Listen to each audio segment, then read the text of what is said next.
Hello everyone, welcome back to my channel KTstenography. Today I am going to give you the passage number 21 from volume 1 Kailash Chandra at the speed of 80 words per minute. Listen carefully and write carefully. 5 seconds to go.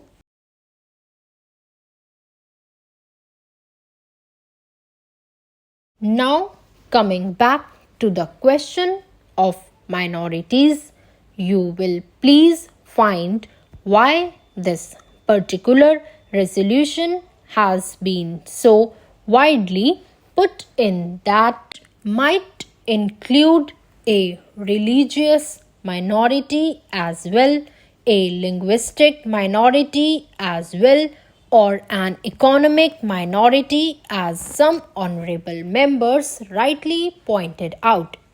Now, sir, a question arises whether there ought to be any such protection in so far as a particular type of minority is concerned.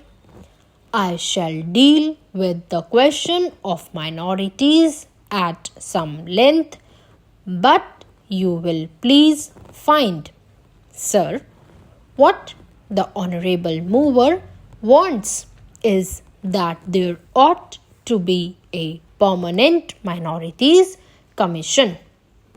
It ought to be endowed with statutory powers. Therefore, sir, an attempt is being made for the first time by my honorable friend for driving a wedge between a community and a community. So far as the Constitution is concerned, as my honorable friend rightly pointed out, whenever the question of minorities arises, we have to be extremely careful. The Constitution is a very sacred document which has embodied all the different aspects of the common question of India's nationality. India is one in spite of different types of languages and religions. But in the midst of all these diversities, we have to develop a common nationality. Therefore, whenever we consider the question of the development of the nation and the interest of the nation, you cannot afford to think in terms either of religion or of language. It is true, sir, that there are different religions. It is also true that there are different languages. Therefore, a question arose and the framers of the Constitution had to devise a constitution in the midst of the unity of India with certain diversities here and there. For that purpose, what they did was they devised a common nationality for the whole of India, and in so far as religious minorities were concerned, they were given certain rights. I would not go into the details regarding the provisions of the fundamental rights regarding the practice of religion.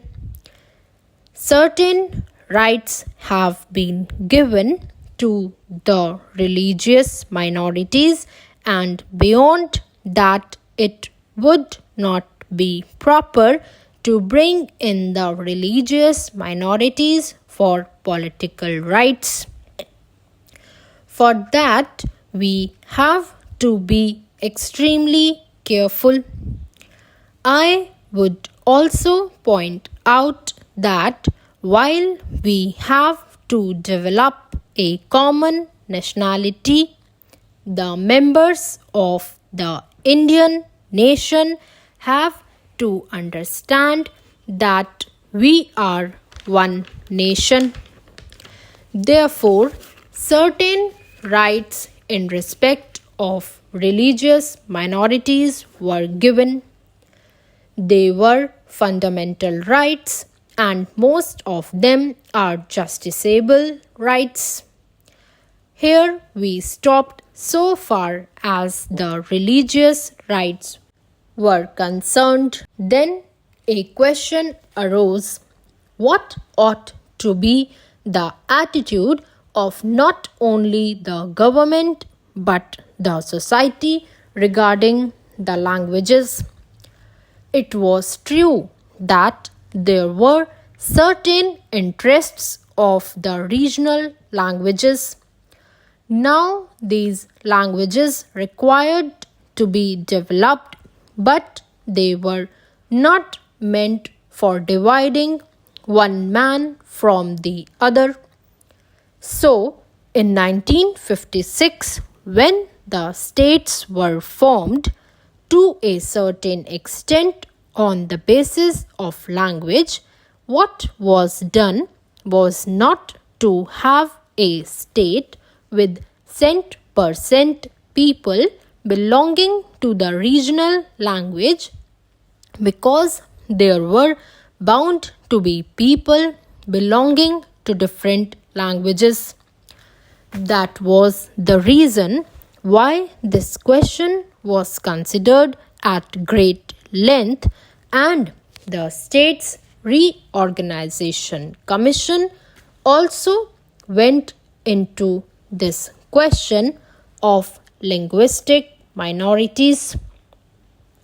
It was bound to arise here and there because they were likely to feel that their rights and safeguards given to them might or might not be properly implemented.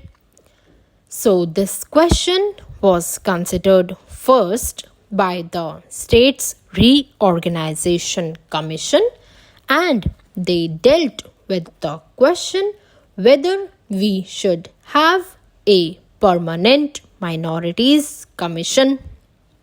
They went into it very carefully and shrewdly.